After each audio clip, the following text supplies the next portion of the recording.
chosen ones, empaths, there comes a time in all of our journeys when things change, and they change for the better. They change for the better. Now, as I mentioned in my video yesterday about the narcissist resents you for loving them, right? There comes a point in our journey, in conjunction with that video, there comes a point in our journey when we no longer behave as the narcissist expects, right? And this usually happens towards the ending of the relationship. They start to see you slipping out of their hands. They start to see you slipping away. Now, you may have been so plugged in that when you was actually slipping away, like God's pulling you away, the universe is pulling you away, you're doing certain things and you're mirroring back to them. You're doing certain things which causes a huge dissatisfaction towards the narcissist, right? And you stop tolerating their BS. You start picking holes in their stories. You start making them repeat themselves. And you know when someone's lying and they have to keep repeating a lie, it gets aggressive. It gets seriously aggressive. And when you make them keep repeating the lie, right? This is why they always talk about us walking on eggshells. They're walking on eggshells. Maybe I should have called the video something different, but I spoke about this early on in the journey of YouTube. They as much as we walk on eggshells to appease them, right? We know that's the case.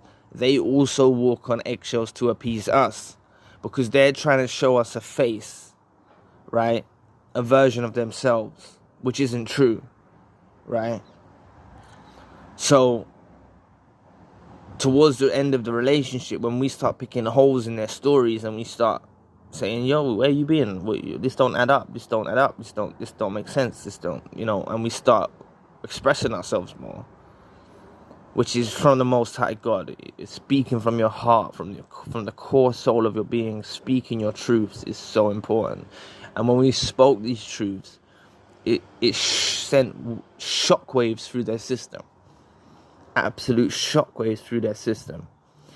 And they couldn't understand the way we express these truths.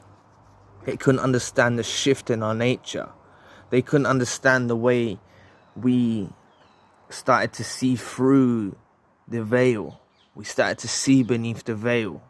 And we started to behave not as the narcissist expects, right? But they've set up this whole fake image, this fake persona, everything.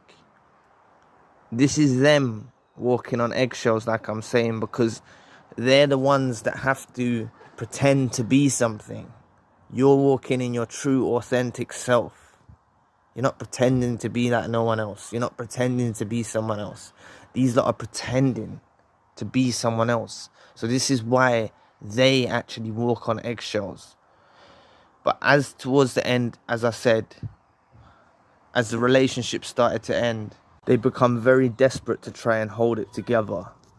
They become very desperate indeed to try and hold it together. And when you start becoming this new version of yourself, like where you're seeing through the BS and you're seeing through all of the problems and the issues with them, you're starting to see it. You may be so plugged into the relationship that you don't truly know, but to them you know.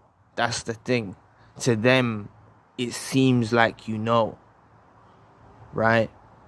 And it causes them a lot of stress, anxiety, pressure, and it keeps them on their toes, right? And this is why towards the end of the relationship, they're in fight or flight mode. They're basically fighting with you. They're fighting to keep you in your dome, to keep you in your place, make you think a certain way. They want to keep you in that place. You're their protege, you're their project. and they want to keep you firmly in your train tracks, like rooted, deep rooted in this belief of their fake self, this fake persona. But you seeing through it, you causing them. This is why a lot of the times discards happen, because we start to become different towards them. They can sense it from a mile off. They're very good at that. They're very good at sensing when someone's onto them, because it's like someone's hot on your tail. They know, like, someone's hot on their tail. Someone's finding out what they're doing, right? And then they don't want you to be able to spread this information to other people. They don't want you to be able to spread this information to other people and bring them totally down, right? So this is why they hatch a plan and they go for the discard, or they'll go for these patterns of behavior like triangulating you or stuff like this, to try and keep you not as someone like a whistleblower. Like, they don't want you to blow the whistle on their stuff, right? So just trust me anyway. But I've been a bit choppy in this video, but I hope you get the gist of it. It's just, when you no longer behave as the narcissist expects, it honestly sends shockwaves through their system. They don't know what to expect from you. And this puts them in deep fear. It makes them very fearful. But anyway, thank you for watching today. Please press the like and the subscribe button. If you'd like to donate to the channel, you can find the link in the description box. And if you'd like a one-to-one session myself, you can also find the link in the description box. Currently, I've got the secondary channel, the spiritual channel. So if you'd like to check that out, you can. I'll be back with another video soon. Anyway, peace.